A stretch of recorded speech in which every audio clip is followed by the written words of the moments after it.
너무나 바쁘신 분. 작년 베트남 선교회 때는 팽재용 권사가 안 왔습니다.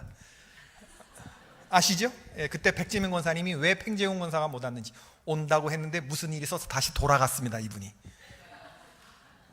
작년에. 그쵸? 예, 그래서 다 전원이 참석 못했는데 오늘 아주 귀한 찬양 감사드립니다. 할렐루야. 별 쓸데없는 게 다 생각이 나.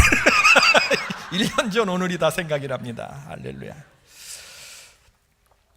오늘 우리가 이제 바울의 아덴 전도를 생각해 보게 되는데, 바울이 참 잘 돌아다닙니다. 그러죠? 1차 전도 여행, 수리아, 안디옥, 스테바네일로 피한 성도들이 그 안디옥에까지 가서 교회를 세우고, 바나바와 바울을 아주 멋진 교회가 세워지지 않습니까? 수리아 안디옥에서 성령의 음성을 듣고 바울을 선교사로 파송합니다. 그래서 1차 전도 여행, 수리아 안디옥을 떠나 구브로, 바보, 밤빌리아, 버가, 비시디아 안디옥, 이고니온, 루스드라, 더베, 1차 전도 여행이 임지가 그렇습니다. 다 생각이 나셔야 됩니다, 여러분. 그러죠? 비시디아 안디옥의 구브로, 바보에서는 어떤 일이 있었죠? 서기오 바울, 또 유대인 거짓 박수 이름 바예수, 이런 사람들 이름이 다 생각이 나야 되고, 밤빌리아 버가에서는 어떤 일이 일어났죠? 마가라는 요한이 전도 여행에서 탈락이 됐죠. 비시디아 안디옥에서는 어떤 일이 일어났죠? 사도 바울의 긴 설교가 생각나셔야 되고, 이고니온에서는 어떤 일이 일어났죠? 성난 유대인들이 바울을 돌로 들어서 치려고 했죠. 루스드라에서는 어떤 일이 일어났죠? 나면서부터 걷지도 못했던 사람을 바울이 고쳐줘요. 그걸로 인해서 바울이 그냥 막 그 신 수준으로, 그때 바울이 옷을 찢으면서 난 너희들이랑 성정이 똑같은 사람이다, 나를 예배하지 말아라. 근데 정말 이제 루스드라의 그 사람들이 바울을 돌로 쳐서 바울이 성 밖에 죽음 직전까지 가는 그런 일들이 있습니다. 1차 전도 여행을 하면서 이제 헬라 지역을 돌아다니면서, 이방 지역을 돌아다니면서 복음을 전했는데 걸림돌이 하나 있었어요. 이방 선교에 반드시 이걸 해결하고 넘어가야 되는 문제, 그게 뭐였죠? 할례의 문제입니다. 그래서 1차 전도 여행을 마치고 이방 교회 지도자들과 예루살렘의 교회 지도자들이 모여서 이 제1회 종교 공의회를 여는 사도행전 15장에서 그래서 할례의 문제를 해결합니다. 우리가 유대인들의 이 할례를 강요하지 말자. 다만 몸매어 죽은 것과 우상에게 바쳐진 제물과 피를 먹는 이런 것들은 좀 금하도록 하자. 대타협이 이루어지고 2차 전도 여행을 이제 보내는데, 아까도 말씀드렸지만 밤빌리아 버가에서 마가라 하는 요한이 전도 대열에서 탈락한 것을 보고, 이게 바나바의 생질이었거든요. 데리고 가자고 하는 바나바와 바울이 데려갈 수 없다. 둘이 대판 싸우죠. 그리고 헤어지고 바울은 신라를 데리고 2차 전도 여행을 갑니다.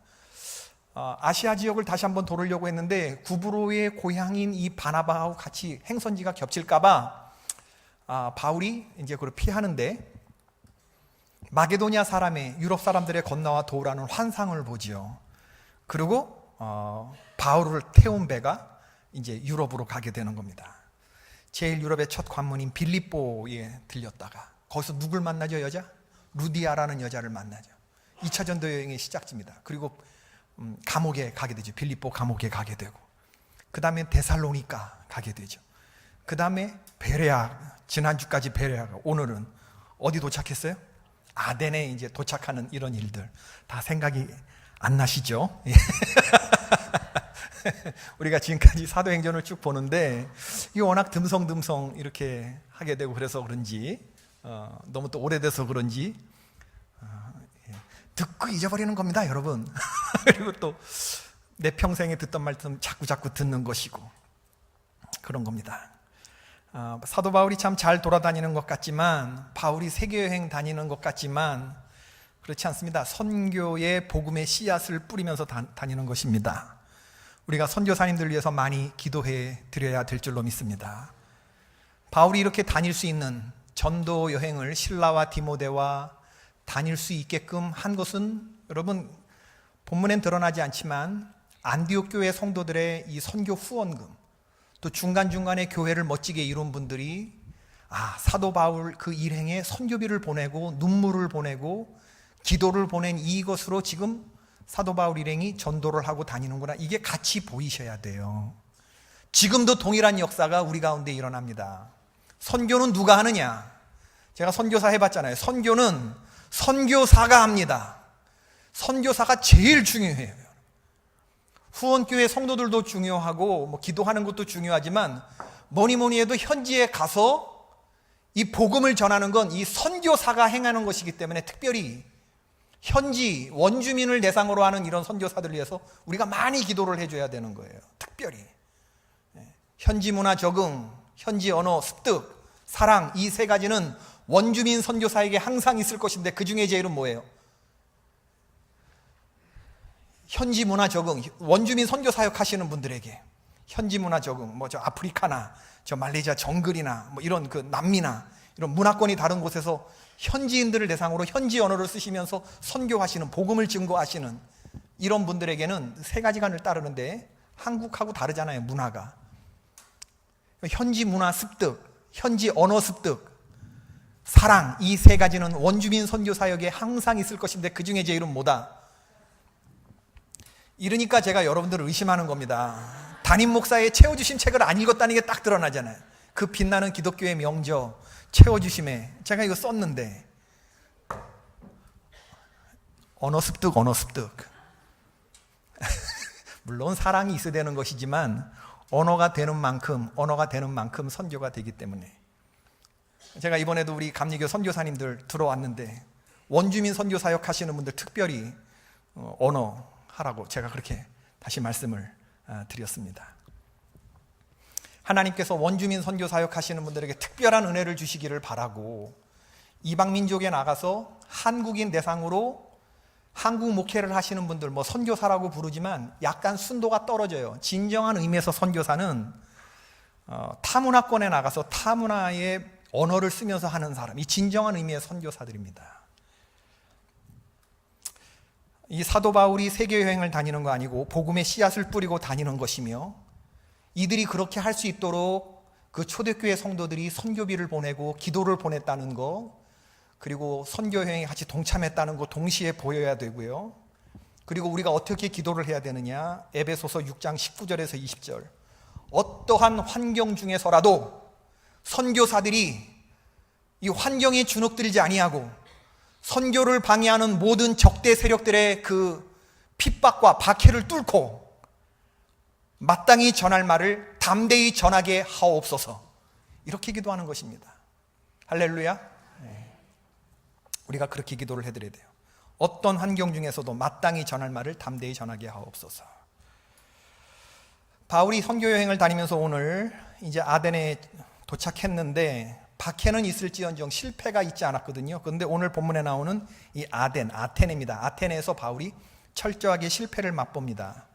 이 경험이 그에게 큰 반성거리가 되었던 것 같습니다. 고린도서와 디모데서를 보면 바울이 오늘 이 아덴에서 있었던 이 실패를 거울 삼아서 이야기하는 것을 자주 볼 수가 있습니다.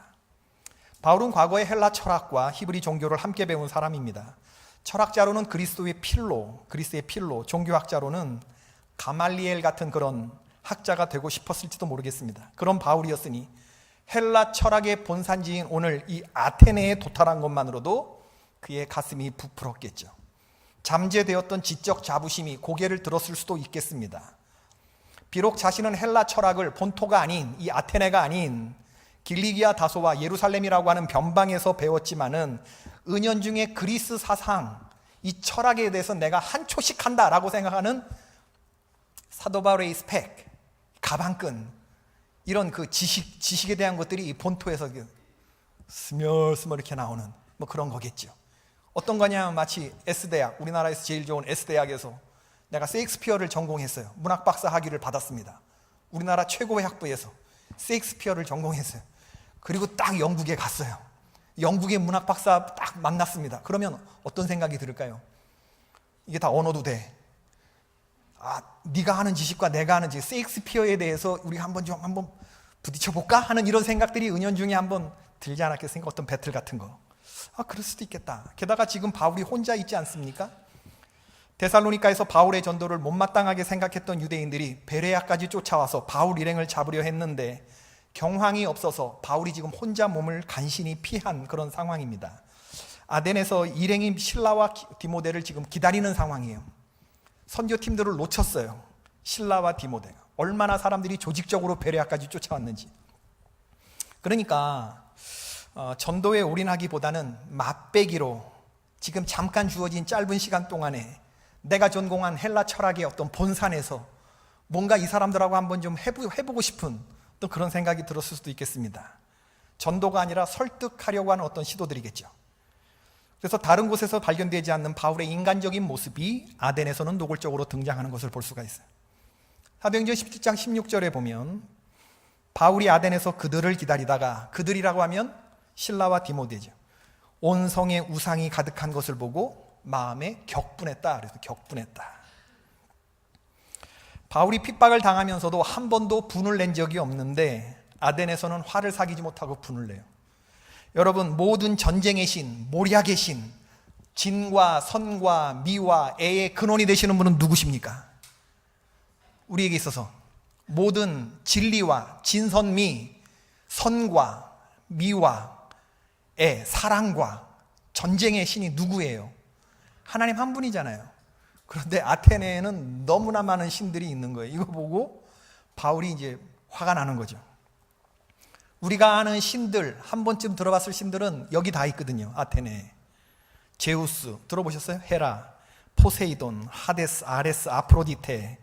아프로디테의 이 로마 그리스 말로 아프로디테인데 로마 표현으로 하면 비너스가 되는 거죠. 아프로디테가 사랑의 신. 아폴로, 아데미스, 세레스, 미네르바, 헤르메스, 머큐리, 이런 신들의 이런 것들이 있는 것이거든요. 파르테논 신전이 있고 수많은 건축물들이 건축이 되고 수많은 사원들이 있는 그 본토에 지금 바울이 도착해 있는 거거든요. 온 성에 다 우상으로 가득 찬 것을 보고 바울이 격분했다 그랬습니다. 아주 강한 고통이 마음속에서 분노가 치밀어 오르는 것이죠. 문제는 바울이 화를 냈다는 것, 그럼 누구나 다 화를 내는 건데 이 분노가 만들어내는 2차적인 어떤 반응에 문제가 있는 거예요. 그 화와 격분이 어떤 식으로 이루어졌는가? 17장 17절. 회당에서는 유대인과 경건한 사람들과 또 장터에서는 날마다 만나는 사람들과 변론했다 그랬습니다. 저자, 시장통에서 날마다 만나는 자들과 전도를 한 게 아니라 변론을 하기 시작했다는 거예요. 변론은 전도가 아닙니다. 변론은 말싸움입니다. 싸움이 전제된 변론은 이해와 용납이 자리하지 않습니다. 논리와 이성이라고 하는 보이지 않는 칼을 휘두를 뿐입니다. 이기느냐 지느냐, 벌써 그 시작부터가 이 전도가 아니라 이 쟁론, 변론, 논쟁이 엉뚱한 방향으로 변할 가능성이 많이 있죠. 학문적인 논쟁을 취했지만 논쟁을 통해서 어떻게 복음을 영접하는 역사가 일어날 수가 있겠습니까? 바울답지 않은 일을 지금 하고 있는 것이죠. 바울이 서서 말하는 곳도 지금 회당이 아니라 아레오바고라고 하는 시민 법정이나 공개 토론 현장 같은 곳에서 지금 바울이 이야기를 하는 거예요. 여러분, 복음을 듣는 사람들의 마음밭이 다릅니다. 날마다 새로운 사상을 공부하는 것 외에는 시간을 쓰지 않는 사람들, 이 지적 허영심과 이런 것으로 가득 찬 사람들에게 아레오바고에서 쟁론을 하는 방식으로 지금 사도 바울이 하나님을 증거하고 있는데, 전혀 다른 헬라의 철학적인 개념을 가진 사람들에게 히브리적인 어떤 십자가의 부활과 유일신 사상을 말하면서 죽은 자의 부활 같은 이 심판 사상 같은 거를 이야기하는 게 이 사람들에게 어떻게 받아들여졌을까? 죽은 자의 부활이라고 하는 이 생소한 주제, 이거 듣고 나니까 전혀 다른 채널로 지금 말씀이 들어오는 거예요. 이 철학자들에게 조롱과 냉소적인 반응이 나오기 시작하는 것이죠. 결론적으로 바울이 들은 그 평가는 뭐냐면, 바울이 적대자에게 연병을 퍼뜨리는 사람이다, 이 사람 병원균이다, 이런 평가를 들어본 적은 있지만 이 사람 말쟁이다 라고 말하는 거 들어본 건 이거 아덴이 처음입니다. 혹독한 박해를 겪으면서도 발길 닿는 곳마다 교회가 서고 귀신이 쫓겨나고 병든 자가 나음을 얻고 착고가 풀어지는, 지축이 흔들리는 이런 초자연적인 역사가 가는 곳마다 일어났는데 그런 역사가 이 아테네에서는 일어나지 않는 거예요. 그가 말장이가 되어버렸습니다. 스페르모 로고스, 씨앗을 뜻하는 이 스페르마와 말을 뜻하는 로고스가 합쳐진 단어인데, 말쟁이, 스페르모 로고스, 곡식 알갱이를 주워 먹는, 영어로 참새가 뭐죠? 스페로우죠. 스페로. 이 단어는 시장에서 잡동사니를 줍는 사람, 가치 없는 것을 구하는 비열한 사람, 잘 알지도 못하면서 자기의 것인 양 도용하는 사람, 결국에는 시원찮고 변변치 않은 사람이다. 그런 뜻을 가진 스페르모로고스. 바울을 그렇게 아테네에서는 평가를 했다고 하는 것이죠. 바울이 시장통에서 주워 먹을 것이 없나 이리저리 배회하며 말을 일삼는 가치 없는 사람이 되고 만 것이죠. 심지어 조롱당하고 부활의 복음을 증거했는데도 듣는 사람들에게서 사도들아 우리가 어찌할꼬, 이런 역사가 다른 곳에서 나타났는데 이런 역사가 나타나지 않고 이건 복음이 비웃음거리가 되는, 실소당하는 그런 일이 발생했다고 하는 겁니다. 이런 일을 겪고 난 다음에 훗날 고린도에 도달했을 때 바울이 그렇게 말해요. 고린도전서 2장 3절부터 5절 시작. 내가 너희 가운데 거할 때에 약하고 두려워하고 심히 떨었노라. 내 말과 내 전도함이 설득력 있는 지혜의 말로 하지 아니하고 다만 성령의 나타남심과 능력으로 하여 너희 믿음이 사람의 지혜에 있지 아니하고 다만 하나님의 능력에 있게 하려 하였노라. 바울의 문제가 뭐였는지를 우리가 알게 되는 거죠. 하나님의 능력으로 복음을 전한 것이 아니라 사람의 지혜로 바울이 전했구나. 지금 그것을 반성하고 있구나. 오늘 이 아테네 전도를 통해서 우리가 생각해 볼 수 있는 교훈이 뭐냐 하면 한 두 가지 정도 생각해 보기를 원하는데, 실패가 과연 나쁜 것이냐, 또 하나는 이 격분했다, 이 전도의 동기가 분노가 돼서는 안 되겠다. 이 두 가지를 오늘 본문을 보면서 생각해 볼 수 있는데, 오늘 전도가 이렇게 실패는 아니에요. 몇 사람의 신자들이 생기지 않았습니까? 아레오바고의 관리인 디오누시오와 다마리, 간장 이름이죠. 다마리라고 하는 여자와 또 다른 사람들이 있었다. 그렇게 아주 실패는 아닙니다. 그런데 이제 이전의 경험과 이전의 선교지와 비교해 봤을 때 교회가 서지 않았다는 것과 그리고 사람들이 그렇게 썩 흔쾌한 반응을 갖지 않았다는 것, 가장 2차 전도 여행 중에서 결실이 적었던 곳이 바로 이 아테네가 아닌가 그렇게 싶은 것이죠. 또 이런 경험을 통해서 바울이 전도의 가장 근본적인 원리를 깨닫는 거잖아요. 하나님의 능력으로 전해야 되겠구나, 이 사람의 지혜로 해서는 안 되겠구나, 그런 걸 깨달았다는 거예요. 실패는 누구나 하는 것이지만 실패를 어떻게 바라보느냐 하는 것은 저마다 다릅니다. 우리 성도들을 성숙으로 이끄는 것은 어떤 일을 실패라고 생각되는, 기대할 만한 어떤 결과가 나오지 않았을 때 그 사건을 두고 내가 어떻게 배움을 얻느냐, 교훈을 얻느냐, 이게 굉장히 중요한 것 같아요. 다른 사람들은 실패라고 말하는 나의 실패도 내 스스로 실패라고 생각하지 않으면 누구도 내 삶에 대해서 실패라고 말할 수 없어요. 내가 나에 대해서 실패라고 규정짓지 않는 한. 리더는 특별히 성공의 환희와 실패의 쓰라림을 둘 다 경험한 사람이어야 합니다. 시험에도 떨어져 보고 사업도 실패해 보고 인간관계에서 배신의 아픔도 경험해 보면서 사람은 성숙해져 가는 거거든요. 사람의 인생에서 아름답지 못한 것 세 가지가 있다. 첫 번째는 초년 등극, 두 번째는 중년 상처, 세 번째는 노년 무전. 이 세 가지가 사람의 인생에서 초년에 빨리 출세해버리는 거, 두 번째는 중년에 와이프가 죽는 거, 배우자가 죽는 거, 늙음하게 돈이 없는 거, 이게 인생에서 아름답지 못한, 옛날 선조들이 그런 얘기를 했는데, 특별히 초년에 실패를 맛보지 않고 승승장구한 사람들요, 그 다음에 한 번 오는 이 충격과 이 실패, 이거 견디지 못해가지고 그냥 추락하는 경우가 얼마나 많이 있습니까? 실패의 경험을 하면서 사업도 실패해보고 시험에도 떨어져보고 이런 걸 경험해보면서 우리는 세상이 달라 보이고 나의 자금을 알게 되고 또 다른 사람들이 눈에 들어오기도 하고 실패를 거울 삼고 스스로를 성찰하는 시간을 갖게 되는 것이거든요. 실패는 내 안에 잠재된 잘못을 바로잡는 기회를 제공해 줍니다. 작은 실패를 겪는 것이 큰 파국을 겪는 것보다 낫습니다. 우리는 성공만 경험한 리더를 신뢰할 수 없어요. 성공과 실패를 두루 경험해 본 사람, 그 사람을 믿을 수가 있는 것이죠. 실패는 자칫 경거망동하기 쉬운 태생적으로 교만한 우리들의 삶의 경종이 됩니다. 실패의 경험을 어떻게 생각하느냐, 이 굉장히 중요해요. 실패했다고 너무 낙심하지 않는 여러분 되기를 바랍니다.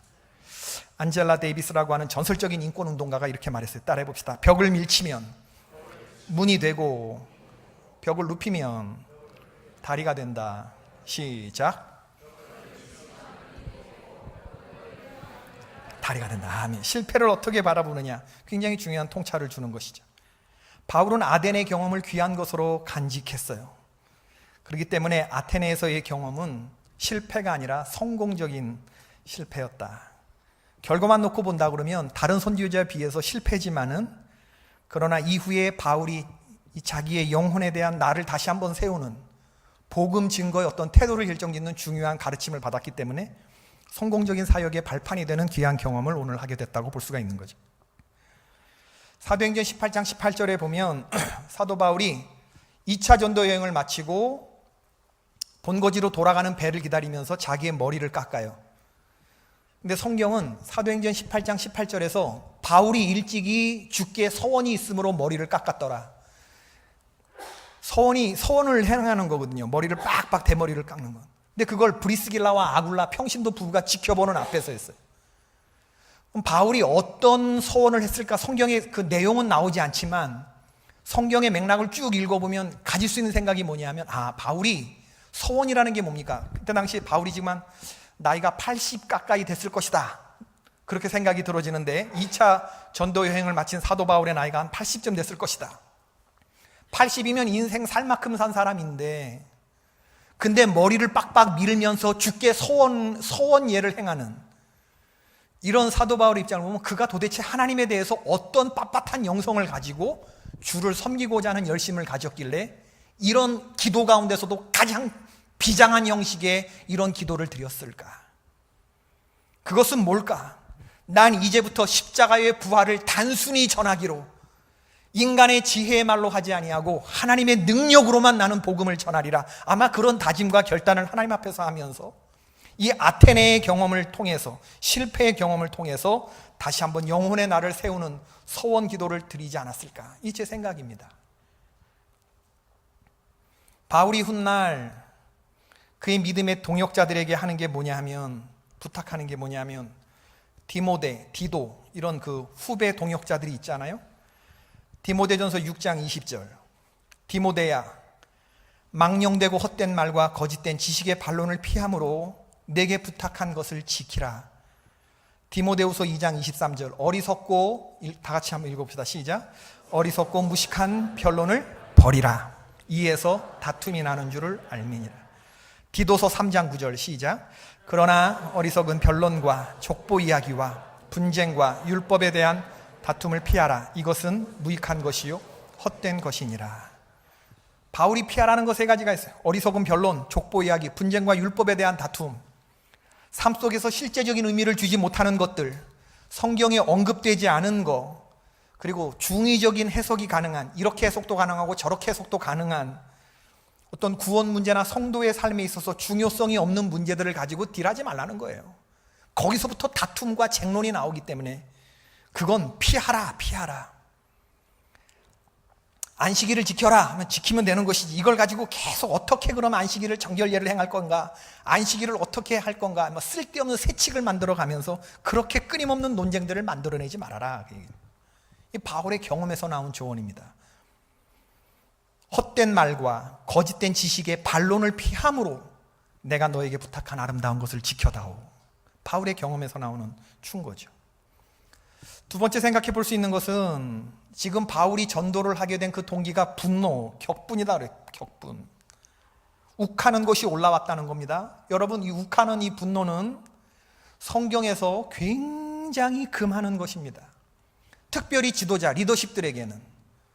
여러분, 살면서 화나는 일이 굉장히 많지만 이 화나는 정도를 우린 컨트롤할 수 있어야 되는데, 이거 컨트롤 못하면 하나님의 약속하신 땅에 못 들어갑니다. 모세가 가나안 땅에 들어가지 못하게끔 결정된 것은 비교적 광야 생활 초기에 결정됐던 거예요. 분노 컨트롤하지 못하고 하나님이 명하신 곳에서 더 나가면서 감정을 실어서 반석을 2번 친 걸 가지고 하나님이 오래 기억하셨어요. 넌 분노를 컨트롤하지 못하는 리더구나. 이런 식으로 돼서는 넌 나의 일을 감당할 수 없다. 우리 기독교에서 그 칠정죄라고 그래가지고 7가지 죄로 생각하는 것이 있는데, 교만, 시기, 탐욕, 탐식, 정욕, 나태, 그리고 7번째가 분노. 가인, 모세, 삼손의 공통점이 뭔지 아세요?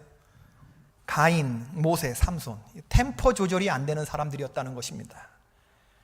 가인, 사람 죽였죠. 모세, 사람 죽였죠. 삼손, 쓸데없이 많은 사람을 죽였어요. 분노 컨트롤이 안 되는 사람이었습니다. 너무나 자주 쓸데없이 분노했고 많은 사람들을 죽였죠. 요나도 그렇죠. 요나도 복음을 전하면서 화를 내면서 복음을 전했어요. 하나님의 역사가 그럼에도 불구하고 역사를 했지만 이 요나도 이 템포 조절이 안 되는 그런 선지자였던 것을 봐요. 일본 사람들보다 우리 한국 사람들이 화가 많대요. 일본 사람들은 벤또를 와라바시로 조용조용 먹는 사람들이라는데 우리 한국민들은 좀 다혈질이죠. 그러면 우리 뚜껑이 자주 열려요. 이 분노가 의분이지 않느냐, 온성에 우상이 가득 찼기 때문에 이걸 보고 거룩한 분노가 일어나지 않았냐, 뭐 그렇게 생각할 수도 있겠지만은 거룩한 분노는 좋은 거 아니냐 그렇지만 그렇지 않습니다. 거룩한 분노도 이게 분노라고 하는 사실, 이게 불이라고 하는, 분노의 감정은 기본적으로 불이거든요. 다른 사람을 태우고 그리고 나 스스로도 태운다고 하는 것을 기억할 필요가 있어요. 우리에게 필요한 것은 어떤 화나는 상황들에 대한 분별만 있으면 되지, 분노한 감정에서 더 나가서 판단과 정죄로까지 나아가게 되면 그건 죄를 범하게 되는 것입니다. 분노가 나쁜 이유는 분노하면 이성을 상실하게 되기 때문에 화난 상태에서는 아무 말도 해서는 안 돼요. 그리고 아무런 일도 결정해서는 안 됩니다. 여러분, 이거 반드시 이 분노라고 하는 문제를요, 뭐 사람들 다 뭐 뚜껑 열리는 거 아니야? 뭐 애들 봐도 화나고 남편 봐도 화나고 뭐 주변에 다 화날 일들이고, 운전하면서도 화내고 막 창문 열고 막 한마디 하고 막 이래. 난폭운전, 보복운전, 사람들이 차에서 내려서 서로 멱살을 잡고 층간 소음으로 싸우다가 막 기름 붓고 불 지르고 별 일들이 다 일어나는지. 분노하면 안 됩니다, 여러분. 남편이 출근하면서 아내에게 분노를 표출했어요. 화가 난 아내가 남편 출근한 후에 아이를 확 쥐어박았습니다. 화가 난 아내가 강아지 배를 팡 걷어찼어요. 강아지가 택배 온 청년의 다리를 물었어요. 택배 온 청년이 피해 보상을 청구해서 남편이 귀하게 번 돈을 다 물어줘요. 분노는 빙빙빙빙 도는, 중독성이 있어요. 분노에 맛들인 사람들은 습관에 젖게 됩니다. 분노에 사람들이 고분고분하는 걸 보면, 맛을 들이다 보면 자꾸 분노를 표출하게 돼. 너네 승질 있는 거 알지? 건들지 마. 뭐 이러면서. 분노는 좋은 분위기를 깨트려요. 자꾸 화내는 사람의 주변에 사람이 있나 없나 한번 살펴보세요. 없습니다. 분노는 영적인 침체를 불러옵니다. 성도들은 어떤 경우에도 분노가 동기가 되어서는 안 돼. 성경 말씀이 분노에 관한 한 우리에게 어떤 교훈을 줍니까? 야고보서 1장 19절 꼭 기억하셔야 돼요. 시작.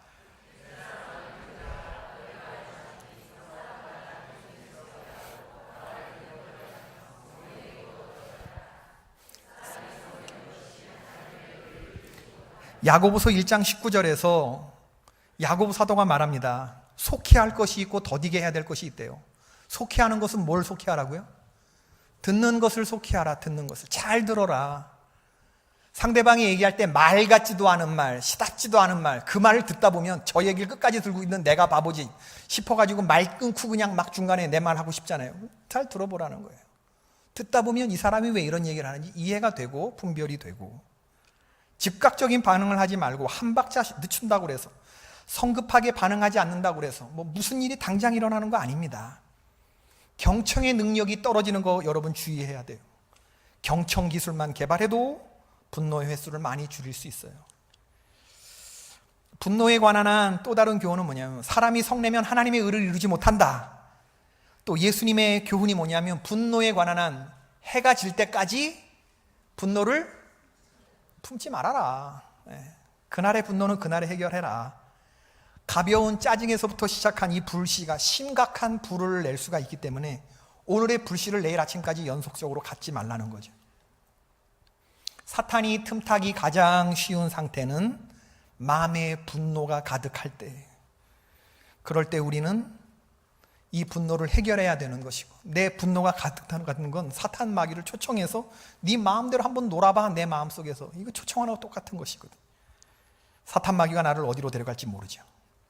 예수님의 온유함을 배우는 저와 여러분이 될 수 있기를 바랍니다. 예수님의 온유. 우리 스스로 이 분노하는 마음을 감출 수 없어요. 이거 컨트롤할 수 없습니다. 우리의 주인 되신 예수님과 하나님의 성품을, 말씀을 마음 가운데 두고 이 말씀을 끄집어낼 때 우리의 템포가 조절이 되는 거예요. 화가 막 날 때 어떤 말씀을 끄집어내야 됩니까? 여러분 생각나는 말이 뭐예요? 분노를 더디하라, 이런 말. 시편 103편 8절. 우리 하나님은 어떤 하나님이십니까? 노하기를 더디하시며 노를 영원히 품지 아니하시는 분. 하나님의 성품이 저와 여러분의 성품이 될 수 있기를 바랍니다. 하나님이 참지 못하는 그런 죄인인 나를 사랑하사 하나님이 화내시고 분노하시기로 생각하셨으면 우린 벌써 100번 죽었어요. 100번도 넘게. 그러나 하나님이 당신의 독생자를 보내주신 사랑과 인내의 하나님이 노하기를 더디하시고 노를 영원히 품지 아니하시는 그 사랑을 우리가 받은 사람인 것을 기억해내면 그 주인의 성품을 닮은 우리가 내가 이래서는 안 되지, 하나님의 말씀으로 우리가 컨트롤이 되는 것이거든요. 믿으십니까? 저 사람이 문제가 아니라 저 사람의 화를 담을 수 없는 내 사랑의 크기가 문제라고 생각한다 그러면 하나님의 말씀을 생각하면서 잠언 16장 32절 시작. 노하기를 더디하는 자는 용사보다 낫고 자기의 마음을 다스리는 자는 성을 빼앗는 자보다 나으니라. 누구와 싸워 이길 것입니까? 적과 싸워 이겼는데 자기와의 싸움에서 졌다 그러면 그건 이긴 게 아니라 진 것이죠. 이기고도 진 것 같은 찝찝함이 있습니다. 분노를 다스리는 것은 아주 중요한 영적인 훈련입니다. 그러므로 우리가 분노를 컨트롤할 수 있어야 되는데, 분노는 그 자체로는 굉장히 커다란 에너지이기 때문에 댐에서 수문을 열 때 한꺼번에 방류하면 그게 재앙이 될 수도 있지만 조절해 가면서 조금씩 이렇게 조금씩 흘려보내면 이게 전기를 생산하듯이 우리 안에서 에너지를 생산할 수도 있거든요. 분노가 다른 열정으로 바뀔 수도 있는 것입니다. 그렇게 사십시다. 오늘 바울의 실패를 묵상해 보면서 전도는 하나님이 주인이 되셔서 하는 거지 인간적인 지혜와 말과 아름다운 것으로 뽐내면서 하는 거, 이건 실패를 도모하는 것과 다를 바 없다고 하는 거 기억하시고, 말과 행실의 아름다운 것으로 하지 않고 전도는요 진실함으로 하는 거예요. 진실함으로, 온유함으로 하면 되는 겁니다. 그러면 주께서 역사하셔서 다 되는 거예요. 어떤 목사님이 설교를 하시는데 근처에 그 의사가 있었던 거죠. 아주 목사님이 공을 많이 들였습니다. 의사니까 그래서 막 우리 교회 나오라고 하는데 안 나오던 분이 어느 날 갑자기 나온 거예요. 할렐루야. 전도가 된 거예요. 의사 선생님이. 그랬더니 목사님 생각에는 내 설교가 이제 먹히는구나. 이번에 그 다음 주도 나오고 그래서 내 설교에 이 철학적 신학적으로 설교하는 거에 은혜를 받은 줄 알았어요.